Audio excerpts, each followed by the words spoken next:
ఇక్కడ చూసారా, ఈ ఫ్లవర్ను నందివర్ధన ఫ్లవర్ అంటారు. ఈ నందివర్ధన ఫ్లవర్తో కూడా అన్ని దేవుళ్ళకు పూజలు చేయవచ్చు. నందివర్ధన ఫ్లవర్స్లో ఎన్నో రకాలు ఉంటాయి. ఒంటిరేకువి కూడా ఉంటాయి. ఒంటిరేకు ఫ్లవర్స్ కంటే కూడా ఈ నందివర్ధన ఫ్లవరు మనకు చాలా ఉపయోగపడుతుంది. ఎట్లంటే ఇది ఈ ఫ్లవరు కళ్ళకు పెట్టుకుంటే ఇది తాకేడిగా ఇట్లా మెయిన్ ఇది కళ్ళకు పెట్టుకున్నామంటే చల్లగా బాగుంటుంది. చాలా మంచి కళ్ళకు మంచి ఔషధం ఇది.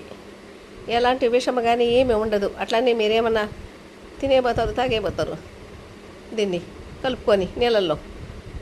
ఇది చాలా మంచిది. చాలా కండ్లకు మాత్రం కంటి దగ్గర పెట్టుకోండి. ఈ మెయిన్ కంటి దగ్గర ఆనేడుగా పెట్టుకోండి. చల్లగా బాగుంటుంది. చాలా మంచి ఫ్లవరు, మంచి సువాసనలు వెదజల్లుతుంది ఈ ఫ్లవరు. దేవుడికి పెడితే కూడా ఈ ఫ్లవర్స్తో పూజ చేస్తే చాలా మంచిది. ఎక్కువగా కాస్తాయి పువ్వులు. ఈ ఫ్లవర్స్ ఎక్కువ కాస్తాయి.